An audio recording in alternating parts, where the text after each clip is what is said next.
Hello, everybody. Thank you for returning to our YouTube channel. I am Brian with Technology United for Ukraine, and we have with us again. Hello, everybody. I'm James from the AZOV International Battalion. All right, James has some really great stuff. He's got his ghillie suit helmet on there. I don't know if you're I made this crawling scrim around. myself, I'll have you know.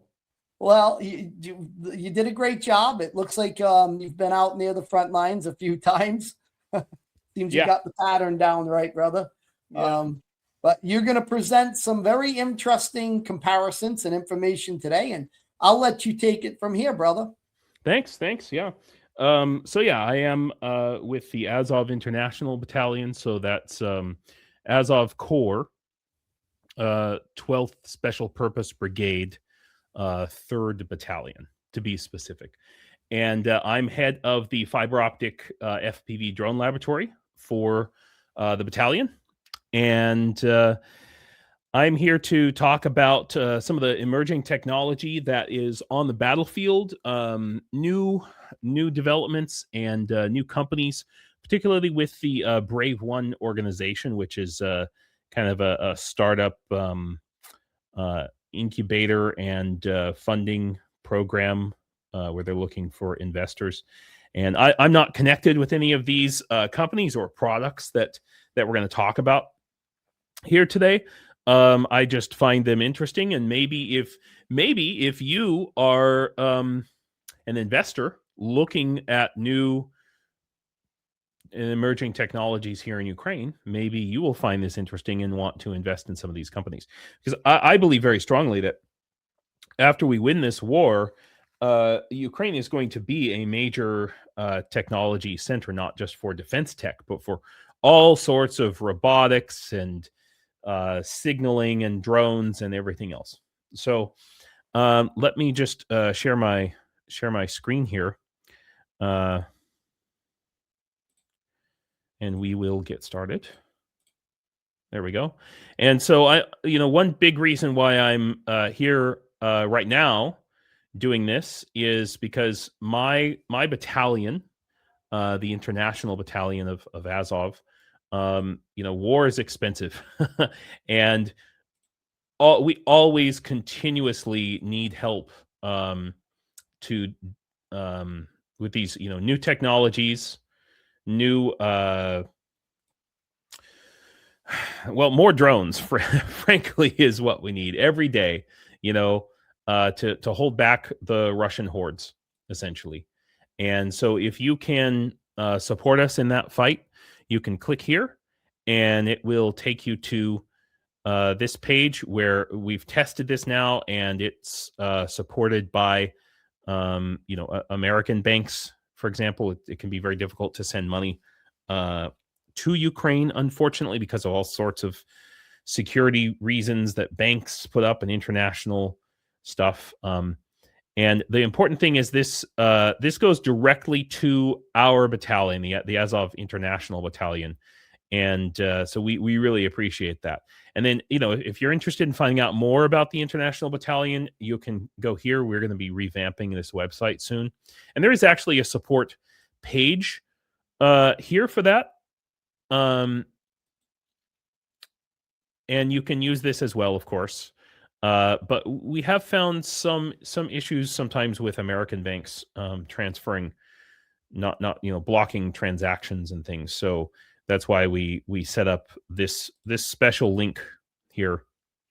And to be clear, this page, whyukraine.com, that's actually my website that I personally set up mainly to support my work in the laboratory that I do, which if you scroll down a little bit further on this page, you'll be able to see some of those things as well. But without further ado, let's take a look at the website for Brave One. It's called braveinventors.com. And specifically what this is, these are the incubator project, the accelerator project that Brave One has going. You can think about it as like a Silicon Valley for drones, And I was at one of their conferences a couple weeks ago, A lot of interesting stuff to see there. So I've gone through today. I'm going to step a little bit outside of my comfort zone. Remember, I work on fiber optic and FPVs. So I'm going to step a little bit outside my comfort zone and talk about UGVs or ground drones, because I think that this is really a technology that's just in its infancy.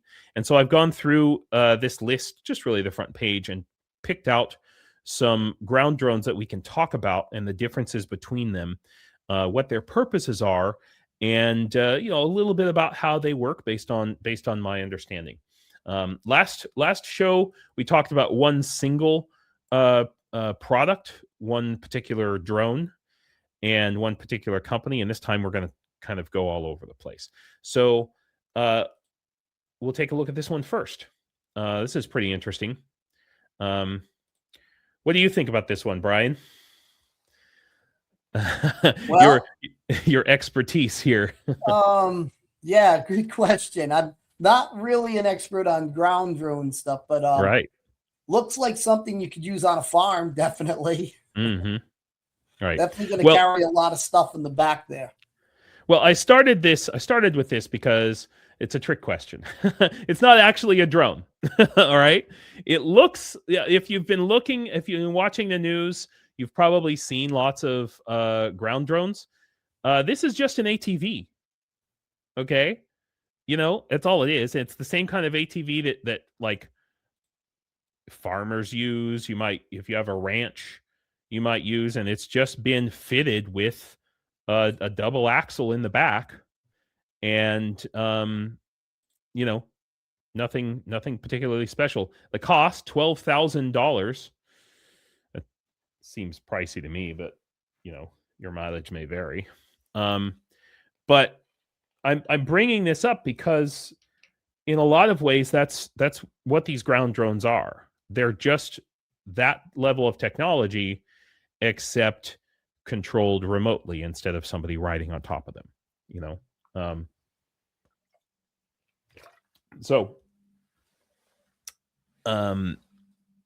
This drone, for example, here, the Tyra, logistics robot Tyra, right?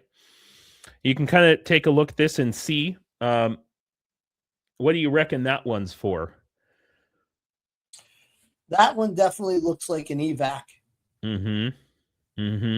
Yep. So interesting thing. It's definitely an evac, a CASEVAC, as we say. So it's meant to carry some guy on it, and then maybe some supplies. So one really big problem is a guy gets CASEVAC'd, and this recently happened. In my unit, guy had to get CASEVAC'd. His fellow teammates had to basically carry him like 2 kilometers or something. And if you have to carry a guy 2, 5, 10 kilometers, do you want to carry all their gear too?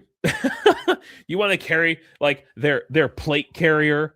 How many kilos is that? Freaking their gun, ammo, grenades, all that. No, you are not going to do that. Okay.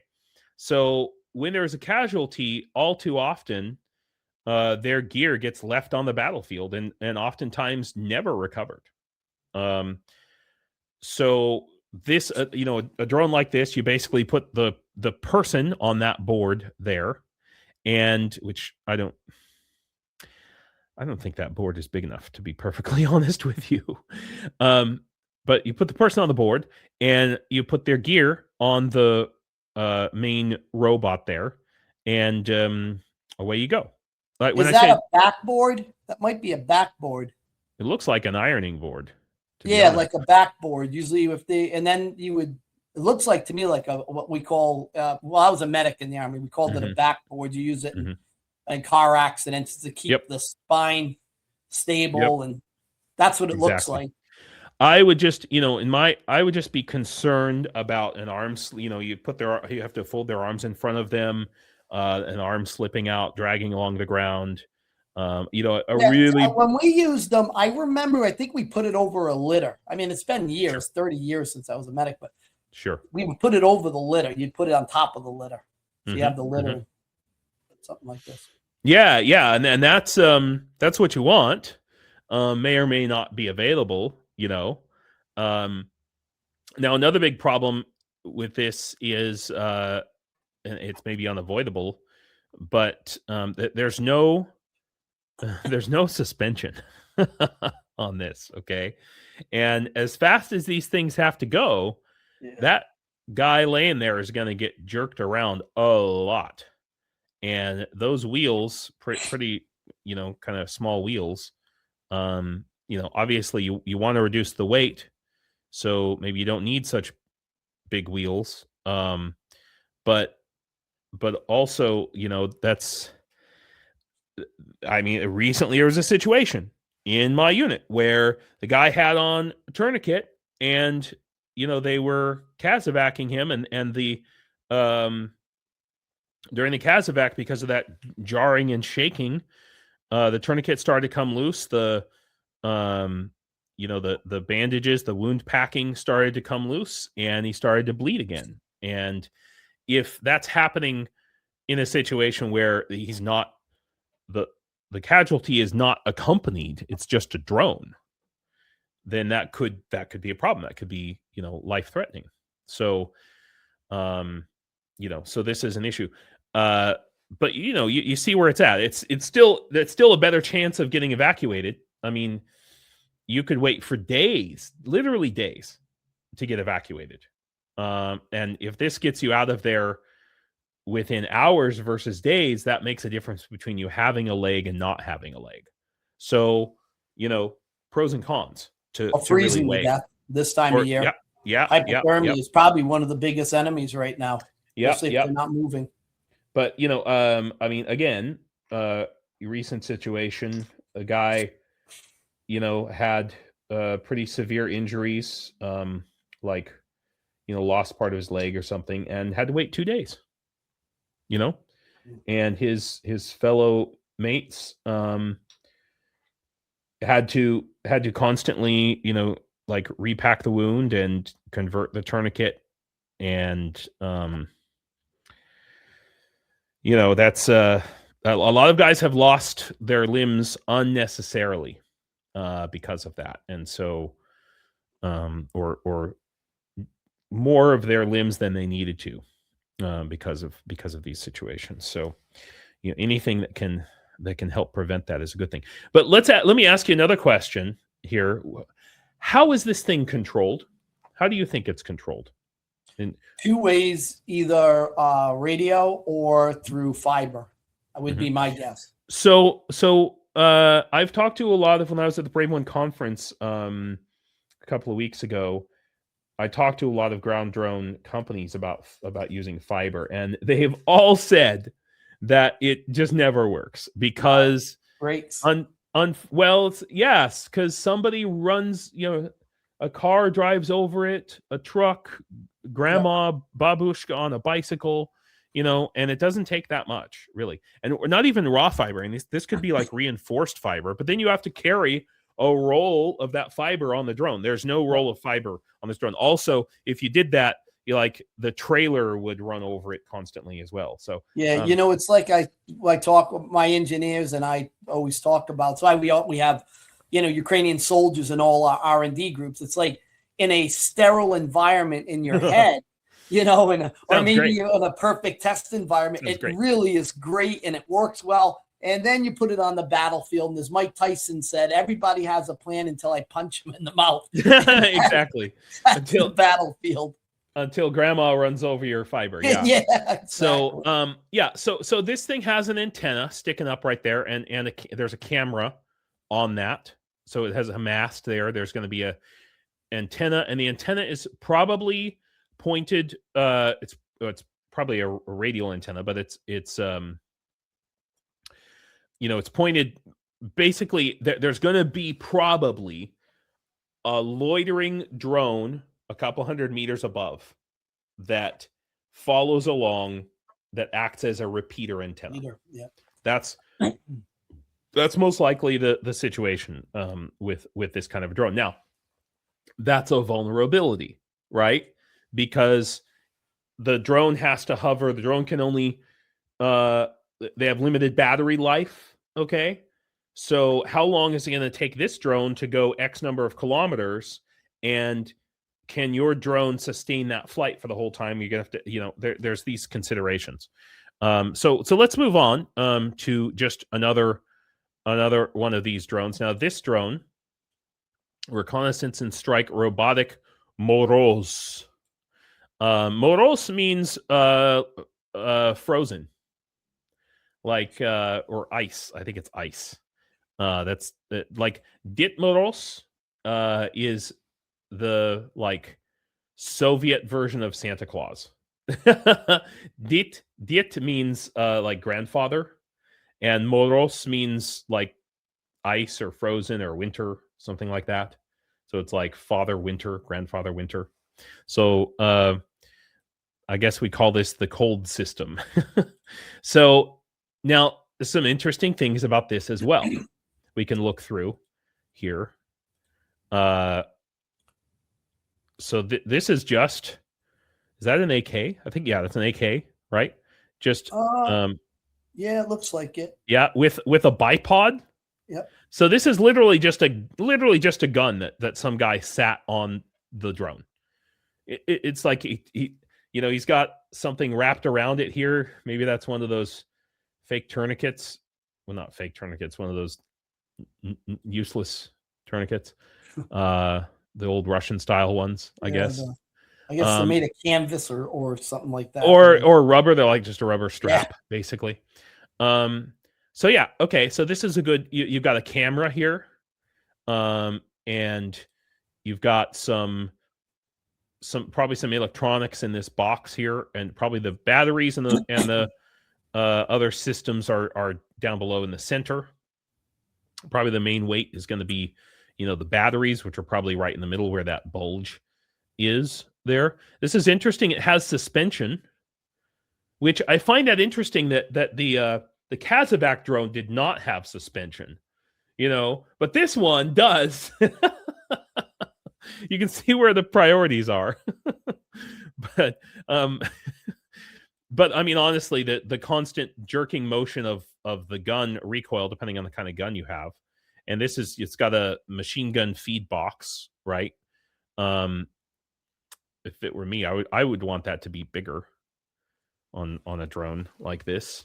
And maybe, do you think probably a more like a sniper gun would be maybe more practical, where you could be further away? Yeah. I mean, this is going to get a little bit close, and it's going to, be apt that a drone's going to spot it. And I would say something like this might be even more effective if they have a long range sniper weapon where they can get it up somewhere in cover and just start picking off guys, rather than trying to get up close. And Sure. what the effective range with that's going to be.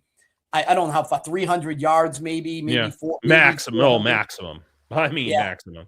Whereas you can get something probably much, within many 100. thousands of meters out. Sure. I mean, I can tell you. So what that tells me, the fact that there is this type of gun sitting on here, is that they're thinking about this not for, and we're going to look at, maybe if we have time here, we might look at some like longer range turrets. They're thinking about this as an assault system. Yeah. Okay.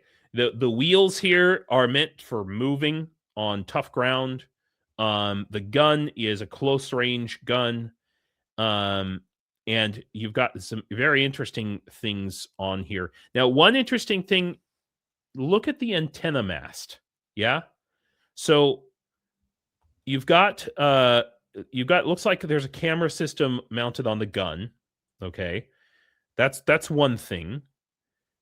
But look at the antenna mast. Now, it looks to me like we have a small Omni antenna. And then what is this round thing there that looks like actually a camera on a gimbal?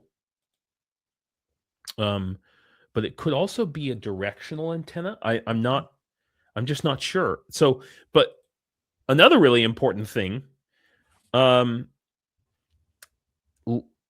is what you can't see, right? How tall is this antenna? Okay. I don't know. I don't know. I mean, it could be 20 meters, really. Or it could have an extension or the potential for an extension on it of some kind. But that's deliberate. Not taking a picture of the antenna was a deliberate thing with this. And I just want to, so a robotic system is capable of performing various tasks while the operator is in a safer place. So trench dugouts, etc., at a distance of 2 to 4 kilometers from the robot itself. 300 kilogram load. That's a lot. 3 hours continuous operation. A battery operated. High autonomy in the security mode. So what that tells me is that I think this is a camera. Okay. And this is, okay. So this is a diversity omni antenna. That's a camera. That's the camera that is used to drive, most likely used to drive the thing around. Okay. Get it into position. And then this camera here that's on the turret, it looks like that's what that is. That thing is actually controlling the turret. Okay. And it's not to say it's controlled by AI. It's not. But it is a robot. So there's a robot pulling the trigger here. Okay. And the way it works is, look, there was I think in 2021, maybe, there was an Australian, 11 or 12-year-old Australian kid who invented a Nerf gun with a Raspberry Pi or an Arduino that did the exact same thing that this turret does. Okay. All it does is recognize, it doesn't even have to recognize, quote unquote, a human shape. It just needs to recognize enough pixels to match the general size of a human. And those pixels have to move. Okay. So if those pixels move and it's within that size, then the gun fires in that direction. Okay. The particular the one I'm thinking of with the Australian kid, there's a YouTube video about it. I think it had facial recognition. Okay, so it could recognize a face, and as long as it saw a face, it would shoot, and it had almost perfect aim, at close range.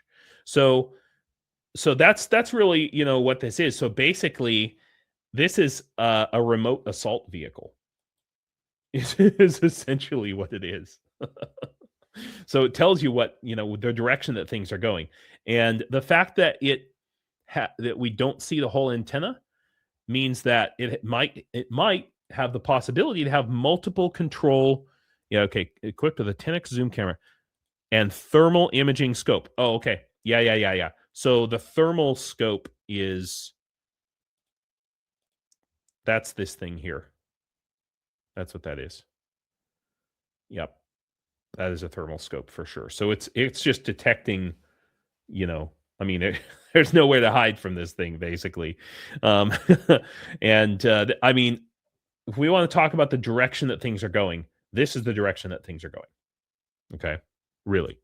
So again, it's not to replace infantry, but working alongside infantry, controlled by infantry. So somebody could be sitting in a trench, a dugout, or blindage, as they call it, have this thing go around the corner, up out of the trench, and start taking positions, moving forward. And that is really what Ukraine needs right now, is that, the ability to, in a combined arms warfare way, physically retake positions. And I just hope that we can do it before the Russians figure it out,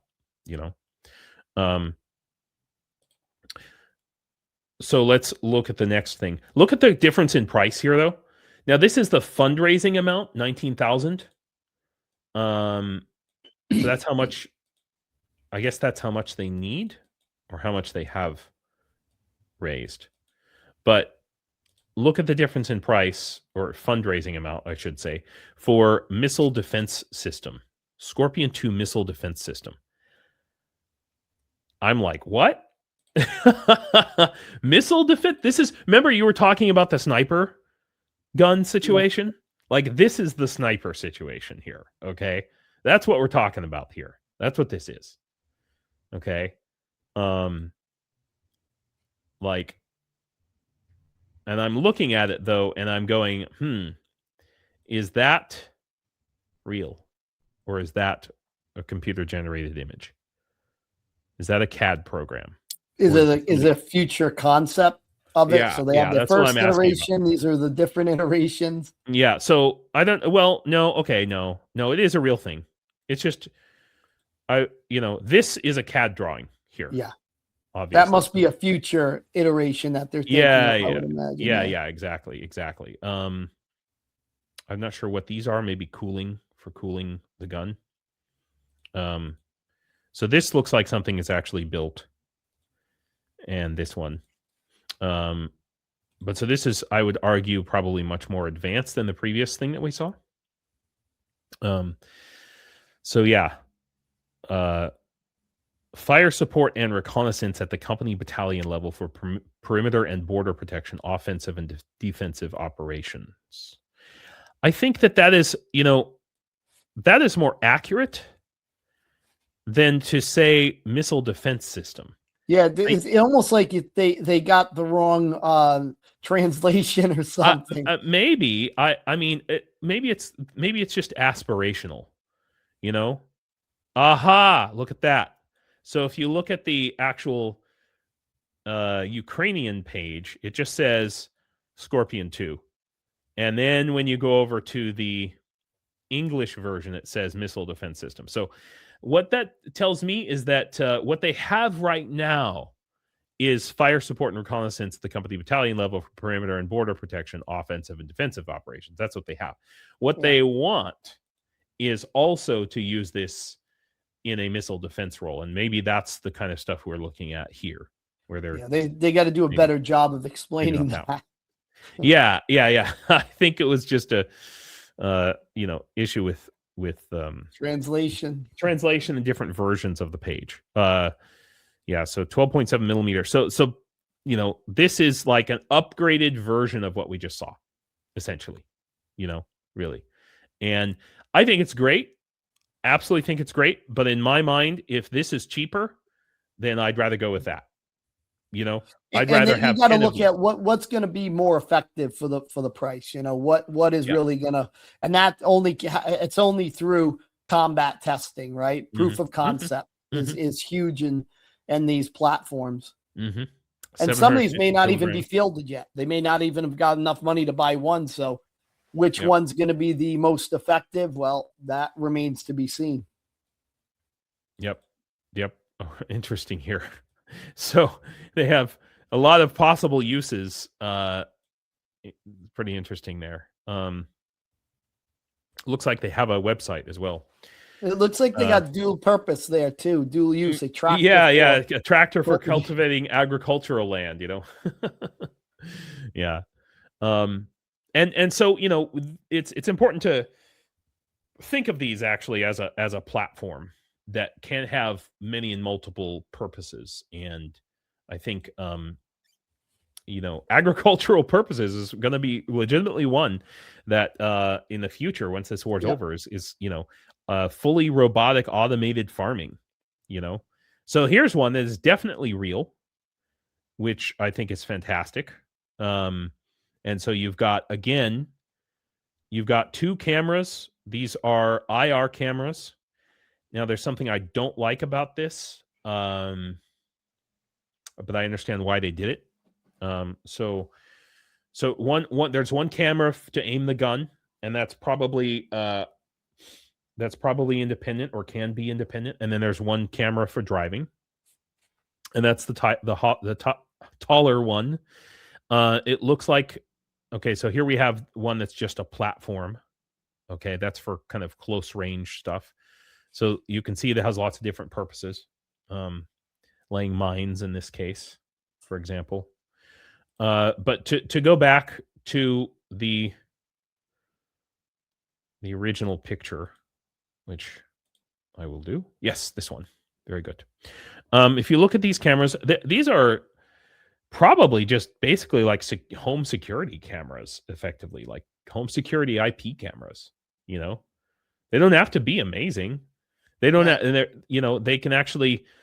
You're not a lot of, you know, like drone cameras have to be very small, very light. You don't have to worry about that. You know, how much does a home security camera cost? But look at that ring of white dots around the camera, if you can see that. Each of those cameras has a ring of white dots. Each of those is an infrared LED. And that produces infrared light that shines out like a flashlight. Okay. And illuminates the darkness, if you will. That sounds like a great idea, right? I mean, that's how IR works. Infrared cameras work, as opposed to night vision goggles, for example, which amplify ambient light like multiple times over. Okay, or IR goggles, IR cameras that just simply passively detect and then amplify infrared light. These are active infrared cameras. Now, can you think of what might be the problem with that? Shining in infrared light. Well, if you're using at night, you mean? Yeah. Somebody spotlight or something like that. Yeah, if you've got a drone, if the Russians have a drone that has infrared, one of those passive infrared capabilities, you've just set up a beacon. Now, you know, back in the GWAT days, with Americans in Iraq, that was fine because nobody else had infrared goggles that could detect that light. But now, even since the very beginning of this full-scale invasion, you do not want to have even in like an infrared laser. It's just a big homing beacon telling, you know, all it takes is one man in the Russian squad with an infrared you know, clip-on monocular to say, hey, shoot that direction. You know. So, and that would be the case for drones here. All about the countermeasures, right? Countermeasures are a big issue now. Everybody's coming out with stuff, but there's countermeasures coming out, you know, it's just as fast. Exactly. And sometimes less expensive than the platform that you made that was supposed to be your super weapon, and then the countermeasures are cheaper. It's interesting the different versions of guns they have on this. So here they have an AK with it looks like a 40 mag in it. Banana clip. Yeah. And it's upside down. So it's an upside down AK. That's kind of interesting. It makes it easier to, you know, just plop another mag in there. Yep. But honestly, you could run out of one mag. That's not going to last very long. You know what I mean? Now this one over here, it looks like a full magazine box with, you know, a potentially fully automatic machine gun mounted on it.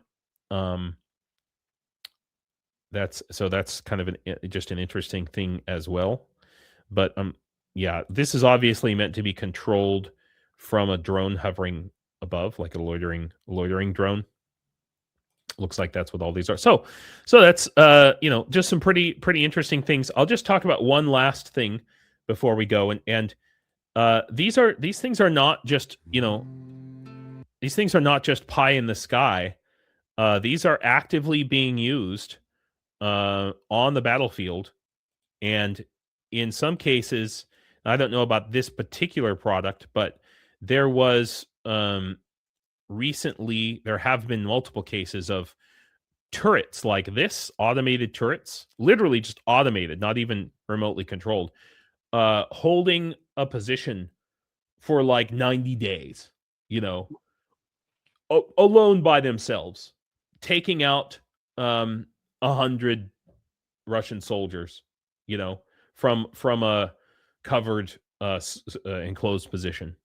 And so the effectiveness of these is such that I think we're over the next year is going to be the real time for just like last year was the big, conversion over, I would argue, to FPVs. FPVs were suddenly the king of the battlefield for a little while because we were both sides running out of artillery. Ground drones are going to be the future, and it remains to be seen how Ukraine is going to scale that up and integrate it into their missions. So there you are, Brian. I hope that was enlightening for you. Very much. Yeah. So there we have it. If you'd like to support the Azov International Battalion, please go to whyukraine.com. As you see on your screen, that's the letter Y, the word Ukraine, all one word altogether, .com. And you can help our international battalion get more drones and get more ground drones so that we can start using them on the battlefield too. Thank you for coming, everybody. Appreciate you returning, and Slava Ukraini. Heroam Slava.